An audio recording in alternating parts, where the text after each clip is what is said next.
The pandemic has undoubtedly introduced a slew of hardships into various aspects and perspectives of the lives of the Filipino people. From lockdowns to the economic crisis to their mental health, it has certainly taken a toll on their lives and the entire country. As a result, this research report was developed with the goal of recognizing how areas of life, citizenship, and the condition of the Filipino community as a whole, particularly culture, society, and politics, have intensified the continuous outreach of the global pandemic.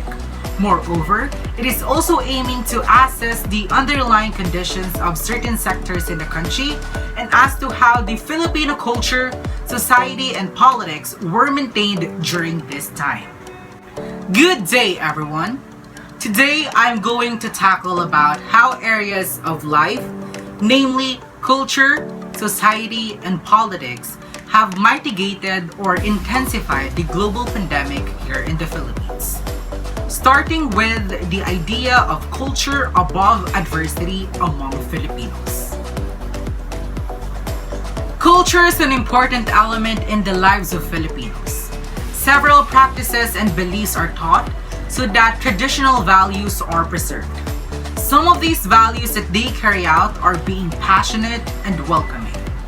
Filipinos are known for their resiliency and positive outlooks that really put a significant impact as to how they're able to establish connection with the people around them and to how they are viewed by the rest of the world. This pandemic has definitely placed traditions and cultural endeavors on hold. And because Filipinos are not used to this kind of setup or to this new practice, they are doing everything that they can in order to preserve the spirit of Filipino cultures alive. During these times of pandemic, it has been difficult for all Filipinos to achieve cultural accomplishments because it served not only as a threat to health, but as a barrier that obstructed cultural understanding in a much more diversified context. That the Filipino community as a whole isn't the same as it once was is self-evident. What isn't seen in the big picture is how the community is able to thrive in the face of adversity. Hugging, handshaking, and what known as pagmamano, which is the reaching of the elder's hand and pressing it to the forehead, are all part of Filipino tradition and culture that has been practiced for decades. Furthermore, Filipinos enjoy both local and national festivals and celebrations. However, due to the pandemic's impact on our communities, people, particularly Filipinos, were discouraged in engaging in these regularly practiced acts. Considering these practices, Filipino lawmakers proposed House Bill 8149 or Bating Filipino para sa Kalusugan Act, a Filipino Greeting for Health Act, as an avenue to possibly mitigate the transmission of the coronavirus. It's a bill whose goal is to instill health consciousness by providing an alternative in regards to cultural gestures of Filipinos to moderate the outreach of the global pandemic as well as to protect the health of Filipinos. Figuratively, Filipino cultures keep the Filipinos alive in these challenging times. That, despite the fact that the pandemic had a huge impact on all Filipinos in many different aspects of life, they were able to rise to the occasion and go on as resilient Filipinos, a reflection on the Filipino culture. Simply staying true to one's core values can allow an individual to better appraise what to do in life with what's happening in his or her surroundings. As to what the Filipino culture has done in these tough times. As people sharing the same culture of facing adversities with resiliency, they were able to keep themselves safe. Sometimes holding on to culture for the sake of preserving it compromises safety. It is therefore important to revisit existing cultures in order to reappropriate them to the current situation. That is how the Filipino people were able to maintain and preserve the Filipino cultures amid the COVID-19 pandemic. Furthermore, let's tackle about the societal changes that occurred or the changes in the Filipino society that occurred during the pandemic. People suffer as the economy deteriorates. Many individuals have lost their jobs as a result of the pandemic's impact. Businesses have closed, products prices have risen, and technically every other aspect of the country's economy has been impacted. Indeed, as the poor lose their jobs amid coronavirus pandemic, they are also being crushed by the prices of goods.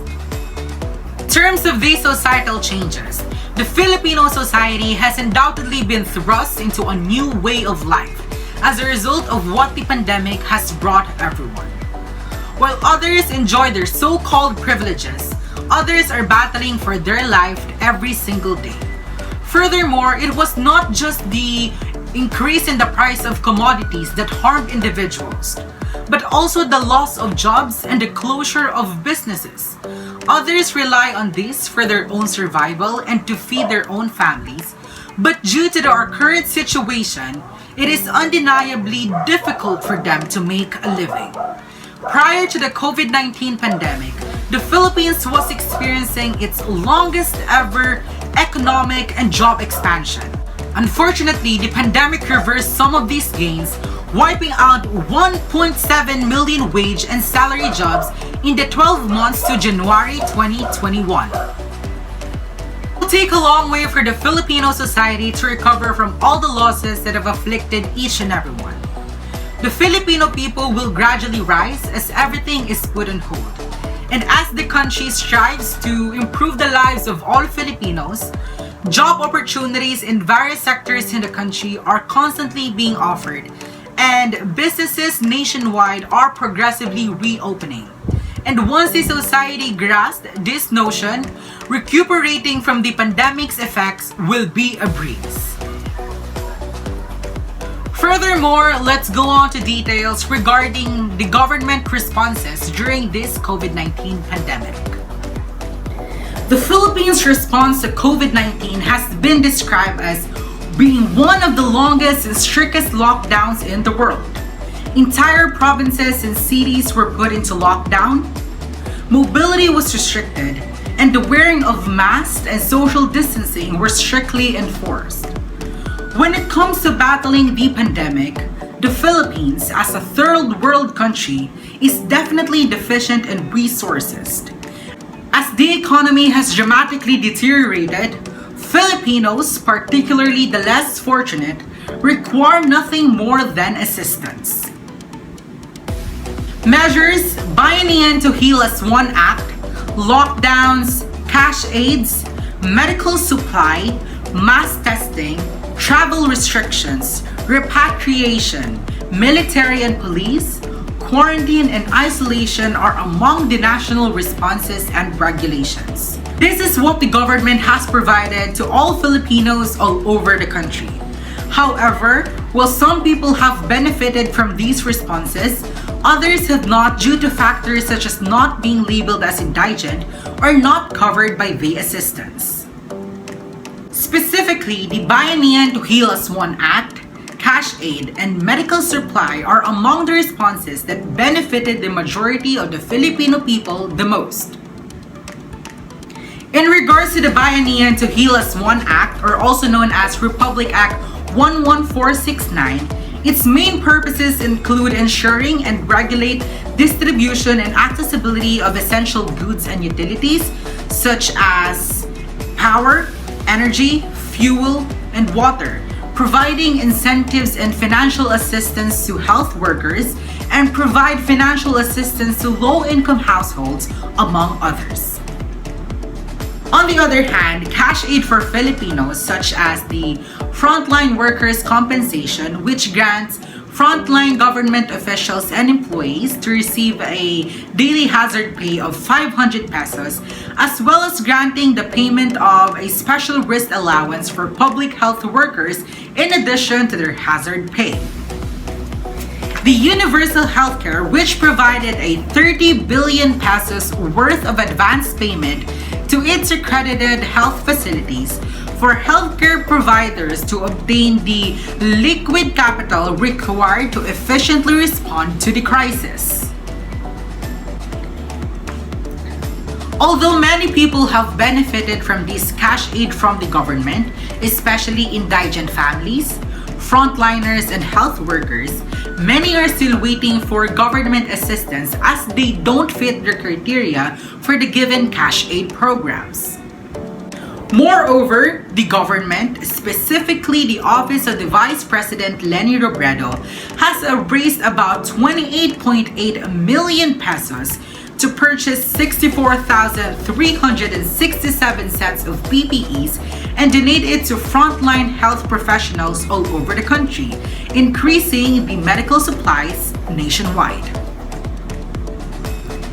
The effect or the impact of the pandemic in the lives of the Filipino people, particularly on our diverse cultures, unified society, and progressive politics, is undeniably evident in our surroundings. It altered Filipinos' way of life, and as a result, it has had an impact on how Filipinos respond to adversities, obstacles, and everything that transpires in the country. As we continue on our path to betterment and recovery, it is important that we instill the Filipino qualities of resiliency and hopefulness in all that we do. Whatever happens in our surroundings or even the pandemic, nothing can stop the Filipino community if we unite together in our battle against an invisible foe. According to what I've observed, the pandemic's impact goes beyond distressing. It has altered not just people's jobs and ways of life, but also how we nurture our cultures, how society progresses through adversities, and how each individual views politics. I believe that if we consistently remind ourselves of our core values as Filipinos and that help is enough for everyone, no Filipino will ever be left behind. As a society with diverse cultures and developing politics, we should direct our attention to what is more significant, the entirety of the Filipino community. At the end of the day, it is our core that will lead us to the right path. Thank you all for listening to me today, and I hope that we all remind ourselves of our core as Filipinos. Let us continue with our lives full of resiliency and hope. Once again, thank you and have a good day.